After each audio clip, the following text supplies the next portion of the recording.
kuko bisanzwe tugarutse kuri Mike kugira ngo tubamenyeshe uburyo inkino zaraye zigenze ndetse ino weekend yose ku bumwe turebere hamwe ukuntu imigwi yagiye ihura n'iyindi migwi, tubanababwire n'uburyo amamatche yarameze, abajoueurs babashe kwitwara neza ndetse tubashe no kubabwira uburyo bagiye banatsindana, tunababwire n'izindi timu zitarakina igihe zizokinira. Rero kubw'ibyo turi kuri Mike hamwe nuwo bita Irakoze kugira ngo tubashe kubamenyesha ikibiriraho amakuru y'inkino uko yaraye agenze cyane cyane hariya ku mugabane wa Buraya. Duhereye hariya muri mu Bwongereza, reka abariho duhera tubashe kuvuga uburyo inkino zabashije kuba zigenza hariya mu gisagara cy'Ubwongereza. Mu gisagara cy'Ubwongereza habaye inkino zigiye zitandukanye. Premier League yatanguye ejo bundi kwa kane, n'ubu iratwereka iko igifite imbaraga cyane, kandi ama equipe amwe namwe agiye atangira inashira mu imbaraga agiye abakinyi batandukanye kugira ihiganwa ribashe gukomera. Man City yakinye na Wolverhampton bavuye 4-0. Man City kurikira Man U ikina na Arsenal itsinda 1-0. Chelsea ikina na Crystal Palace biranganya 0-0. Liverpool itsinda Speech Town itsinda 2-0. nukuko amamanchi yagiye agenze. Tutibagiwe hakinye n'indi Bournemouth hamwe na Nottingham Forest baranganyije kimwe ku kindi. Amamanchi yarakomeye cyane kandi cyane urebye Premier League muri Man City. Man City yagerageje cyane, atsinze ibitsindo 4. Twabonye abakinyi bashasha baguze kandi nibo batsinze, batwereka kuntu Haaland kuntu yakomeje kigaragaza cyane hamwe n'abandi bakinyi ba Derek, bose bagiye bagaragara kuntu bagiye bakina kandi bakinye neza cyane. Ya musesanguzi ugize neza. Tukiri hariya nyine mu mugwi wa Man City. Iyi ni Man City yari maze ino sezo idahagaze neza ndetse ibasha no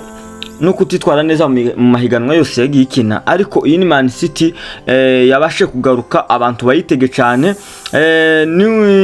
Ni Haaland wabashe kugaruka muri rwagwego rwiwe rwo kubasha gukina killing machine, akabasha gutsinda ibitego ndetse na hariho na bagenzi biwe babashe kugura bashasha, hariho na Lan Sherki nawe yabashe gutsinda ndetse na bagenzi biwe bashasha babashe gutsinda, hariya bigaragaza neza cyane. Iyi ni Man City abantu bashobora kwitega ndetse ishobora kandi kuza ikigarura ibikombe. Ariko hari indi match ikomeye cyane ya Liverpool yabashe kwigaragaza mu buryo budasanzwe. Ya Liverpool isanzwe inafite kino gikombe cha Premier League yagarutse kandi kuri rwagwego rwayo ibasha gutsinda ibitego 4-2. Akaba umujoueur bita Ekitike baherutse kugura nawe yabashe kugenza neza cyane hariya abasha no gutsinda igitego. Biriya nibigaragaza kuko iyi ngiyi Liverpool itanagikeneye Isaac kubera ko uyu Ekitike yagaragaje urwego rukomeye cyane hariya muri Liverpool. Unarebye neza Liverpool bagerageje kuzana Isaac birananirana, ubu bari kwidiri y'umukinyi w'Umufaransa yitwa Barcola, niho bategereje kuko baremba azobafasha kuri point cyangwa kuri 7 baremba ubasha kubaheza umusaruro. Ako Ekitike nawe yagerageje ejo yerekanye ubusaruro, yerekanye ko ari umukinyi akomeye kandi ari umukinyi uzobaheza ibintu byinshi cyane muri iri higanwa. Yagugize neza ko dusibira hariya ku match yaraye ibaye cyane ku mugoroba w'ejo ariyo Arsenal ndetse na Man U. Iyi yari Man U shasha, abakinyi bashasha,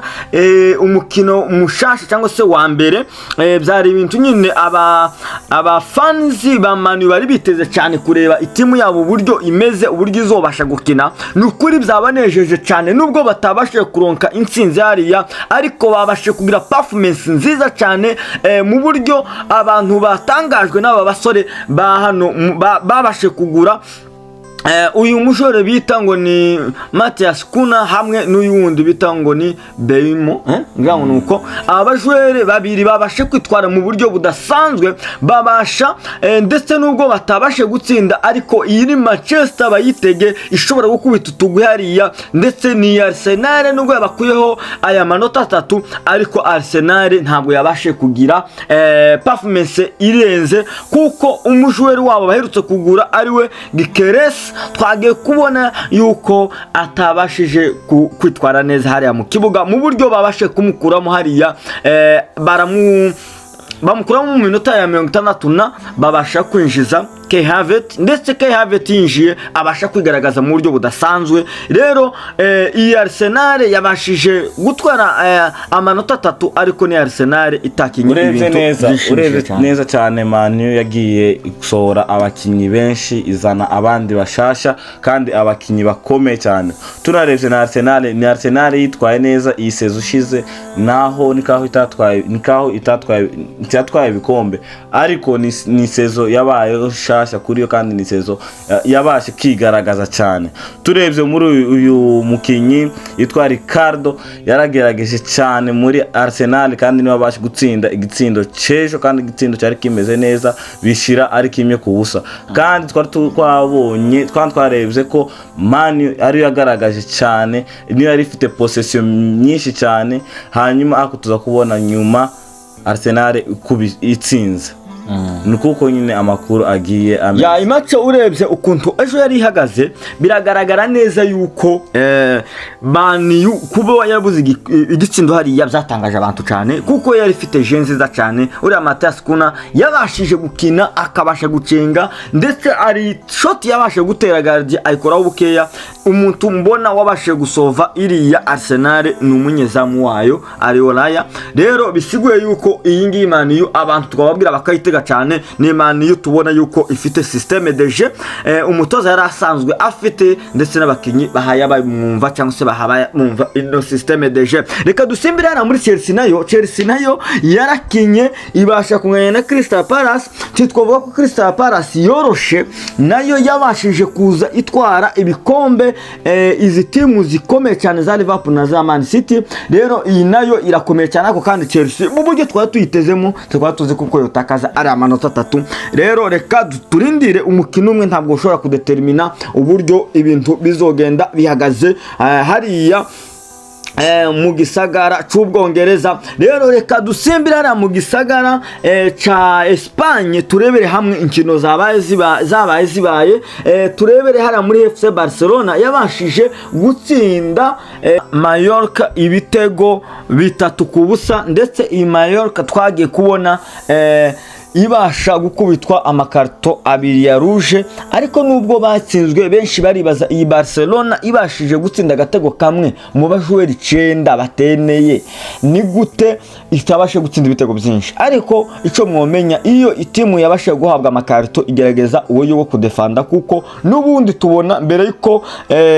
bavamo bakinyikera iyo timu yamaze gukubitwa ibitego 2 byose rero uyu ni umukino Lamine Yamal igaragaje mu buryo budasanzwe ndetse abana homme du match w'iyo match yariko iraba uyu mupete yabashije gutsinda igitsindo ku munota wa nyuma ndetse match irarangira ariko kandi twage tubona kuko byari byitezwe Rafinha yigaragaza neza Ferran Torres abasha gutsinda ikindi gitego iyi ni Barca abantu bategeza kwitega ndetse kuko ishobora kuza ikisubiza La Liga mu buryo twabonye yabashe kugira performance nziza hariya hamwe mu gisagara ca Mallorca urebye neza cyane bakiriye mu gisagara ca Mallorca yakubiswe amakarto 2 ikina hamwe na Barcelona ni equipe yatsinze ibitsindo 3 Ferran Torres Rafinha Lamine Yamal nabo bakinyi batsinze ibitsindo 3 hanyuma muri zo bitsindo 3 batsinze 2 munota muri Premier Mita baje muri Premier Mita Mallorca ifite amakarto rouge 2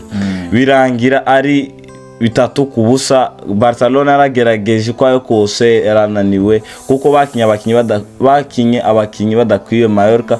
yakinishije abakinyi bashika kuri ku munane bavamo abakinyi babiri bahaye carton rouge, kandi habe naho Afrique yatsinze wenyine yaravyivugiye yavuze ngo je naho nyatsinze ibitego byari bikiya kandi sinyishimiye cyane intsinzi kuko ni ibintu nakamara baza cyane turebye ngo kabarsa kuntu imeze ngo ko turatsinda ngo Mallorca ibitsindo 3 ku busa gusa. Iyo bari biteze n'abafanzi bari biteze ko utsinda habe ibitsindo 5 6 kuko kaga equipe katari gafite abakinyi bakwiye kuko baragahaye carton rouge 2 n'abakinyi bagiye bananirwa cyane gutsinda. Sinzi kuntu nyine byabagendekeye ariko Afrique ntiyabyishimiye. Yego ibyo ngibyo reka dusimbira hariya mu gisagara ca Atletico yabashije kunganya na Espanyol Barcelona, ntibananganyije yarakubiswe Espanyol Barcelona yabashije gutsinda iyi Atletico ibitego 2-1 ndetse byabashije gutangaza cyane aba fans ba Atletico bari bazi kuko ino match yaza kwitsinda ariko birangira yitsinzwe. Rero iyi tubashobora kwibutsa abantu yuko Simeo ariyo sezo yiwe ya nyuma abashije kwitwara nabi kandi ashobora gusezererwa muri uriya mugwi. Rero reka dusimbira hariya mu gisagara cy'u Faransa twagiye kubona PSG ibasha gutsinda Nate ndetse ibatsinda igitego 1-0. Iyi match nayo yari komeye cyane. Vitinha nibo babashe gutsinda ahawe passe decisive hamwe na Nuno Mendes. Rero iyi ngiyi ni Paris Saint-Germain dusanzwe tuzi kuko ariyo isanzwe itwara ibikombe bya hariya, ndetse dusimbiye hariya muri Bundesliga twabonye neza yuko iriya team Bayern Munich nayo yabashe gutsinda igitego, yashiye gutsinda ibitego harimo ica Luis Diaz yagarutse neza ashimisha abafana bahariya muri Bayern, ndetse yitwaye neza mu buryo budasanzwe, ndetse na Kane umusatirizi wabo kuko bisanzwe abasha gushiramo ikindi. Rero nuko byari bifasha hariya muri Bayern. Rero reka tubashimire abafana bacu kuba mwabashe kudukurikirana mwese, turabakunda cyane kandi murabizi kuko tubakunda, tuzogenda tubashikiriza uburyo inkino ziriko zigenda muri kino gihe.